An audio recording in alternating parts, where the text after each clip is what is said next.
Question के साथ जो बहुत ही इंपॉर्टेंट है आपके लिए, ये है थेल्स थ्योरम। ठीक है, तो देखिए थेल्स थ्योरम क्या होती है। If a line is draw parallel to one side of triangle to intersect the other two sides in distinct points, the other two sides are divided in same ratio. देखो इसमें ये कहा गया है जैसे कोई ट्रायंगल है, क्या है ट्रायंगल, ये हम ट्रायंगल लेते हैं ए बी सी। इसमें क्या कह रहा है, ए बी सी में कोई एक लाइन ड्रॉ करनी है। देखो क्या कहा गया है, पैरेलल टू वन साइड। अगर हम एक साइड के पैरेलल कोई लाइन ड्रॉ करें, जैसे हमने ये बी सी के पैरेलल एक लाइन डीई ड्रॉ की है, क्या की है डीई। ठीक है, देखो कह रहा है कि नहीं parallel to one side of triangle intersect other two side. अब देखो ये दोनों साइडों को, यहाँ पे दोनों साइडों को इंटरसेक्ट करती है, तो इसमें हमें क्या प्रूव करना है कि इनका देखो क्या है, other two sides are divided in the same ratio. तो इसको जो है ये क्या है सेम रेशियो में डिवाइड करती है। तो हम ये लिख लेते हैं कि हमें प्रूव क्या करना है। प्रूव ये करना है कि A D upon B D equal to A E upon E C. और ये हमें गिवन क्या है, गिवन ये है कि जो डीई है डीई पैरेलल टू बीसी, क्योंकि ये हमारे थ्योरम में बताया गया है कि जो डीई साइड है वो क्या है बीसी के पैरेलल है। और ऐसा नहीं कि हम डीई को बीसी के ही पैरेलल लेंगे, हम ऐसा भी कर सकते हैं कि इस डीई को एसी के पैरेलल भी ले सकते हैं, और या हम ऐसे कर रहे हैं डीई को एबी के भी पैरेलल ले सकते हैं। ठीक है, तो हमने यहाँ पे क्या लिया है, डीई को बीसी के पैरेलल लिया है। यहां से आगे करेंगे प्रूफ। तो देखो कैसे करेंगे हम, यहाँ पे देखो कंस्ट्रक्शन करेंगे थोड़ी सी। तो पहले कंस्ट्रक्शन की लाइन को लिख लेते हैं। कंस्ट्रक्शन क्या करने वाले हैं, तो कंस्ट्रक्शन में हम ये है draw E N perpendicular to A B and D M perpendicular to A C. देखो जो हम ई एन जो परपेंडिकुलर ड्रॉ कर रहे हैं, ये हम कर रहे हैं कौन से पर, ए बी पर ई एन। और जो हमारा ए सी है उस पर हम क्या परपेंडिकुलर कर रहे हैं, डी एम। ठीक है, यहां तक किसी को कोई दिक्कत, इनको आप आपस में मिला दीजिए ऐसे करके। ठीक है, चलिए ये हमारा कंस्ट्रक्शन हो गया। अब प्रूफ करेंगे। In triangle A D E, area of triangle A D E equal to, हमारे पास फॉर्मूला होता है, एरिया ऑफ ट्रायंगल होता है बेस इंटू हाइट। तो देखिए बेस कितना है आपके पास, 1/2 बेस। बेस आपके पास देखो एडीई में एडी बेस होगा इंटू ई एन। ठीक है, ये हमारा एक हो गया। And area of triangle ADE, अगर हम दूसरे तरीके में लिखेंगे तो इसका बेस एई हो जाएगा, और इसके लिए देखो एई के लिए क्या होगा आपका परपेंडिकुलर डीएम हो जाएगा। ये हमारे पास दो इक्वेशंस आपकी हो जाएंगी। अब इससे आगे देखिए हमें क्या करना है। नाउ इन ट्रायंगल बीडीई, तो एरिया ऑफ ट्रायंगल बीडीई लिखिए। तो बीडीई के लिए कितना आएगा, बीडीई के लिए आपका वही 1/2 बेस। देखो मैं अब फॉर्मूला नहीं लिख रहा हूं, आप बीडीई देखें, बीडीई। तो बीडीई के लिए बीडी आपका बेस होगा मल्टीप्लाई। देखो हमने एक थ्योरम पढ़ी थी, जैसे हमारे पास कोई ट्रायंगल हो इस टाइप का,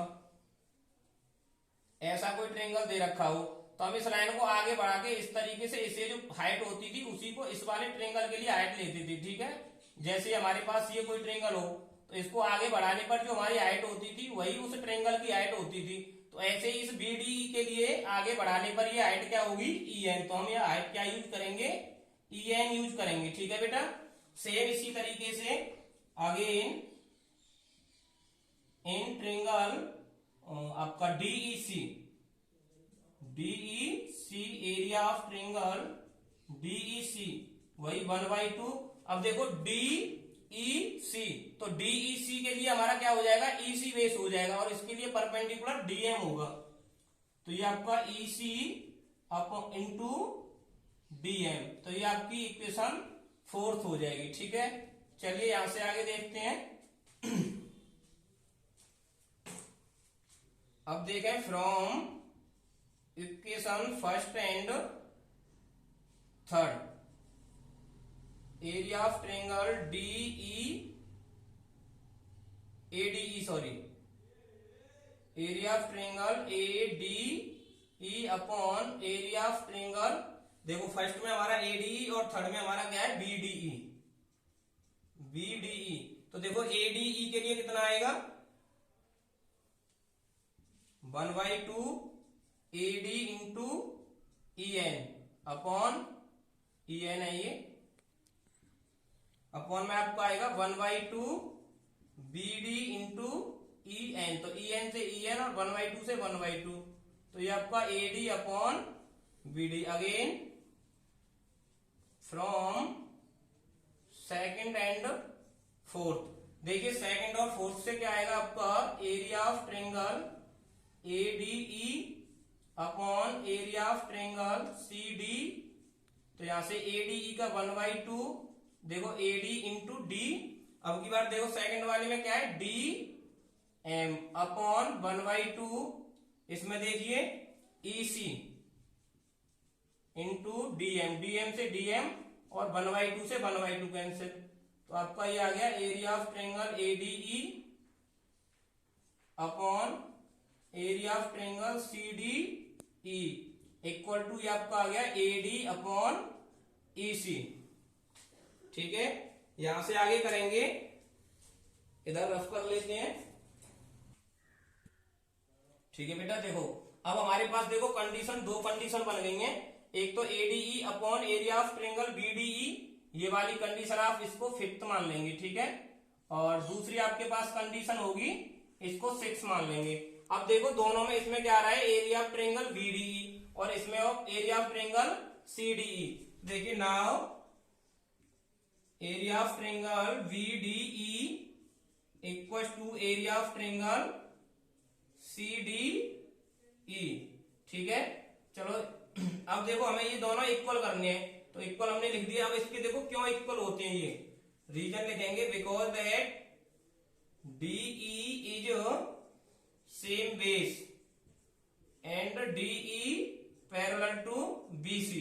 तो ये भी हमने एक थ्योरम क्लास 9th में पढ़ी थी, यदि बेस आपका सेम है और ये सेम पैरेलल साइड के इंक्लूड एरिया है, तो उसका जो है वो एरिया कैसा होता है इक्वल होता है। तो ये डीई पैरेलल टू बीसी के है और ये आपका डीई इसमें क्या है सेम बेस है, so area of triangle BDE किसके इक्वल हो जाएगा एरिया ऑफ ट्रायंगल डीईसी के। तो now put area of triangle BDE equal to area of triangle CDE in equation 6। तो 6 में हम क्या करेंगे कि जहां आपका क्या आ रहा है सीडीई आ रहा है, वहां पे हम क्या पुट कर देंगे एरिया ऑफ ट्रायंगल बीडीई, क्योंकि हमने यहां आपको दिखा दिया है कि एरिया ऑफ बीडीई इक्वल होता है किसके एरिया ऑफ सीडीई के। तो इसीलिए हम यहाँ बीडी, यहाँ जहां पे हमारे सीडीई है वहां पे क्या पुट करेंगे बीडीई, सो ये आपका हो जाएगा एडी इक्वल टू ईसी। इस तरीके से ये आपकी 7th इक्वेशन हो जाएगी।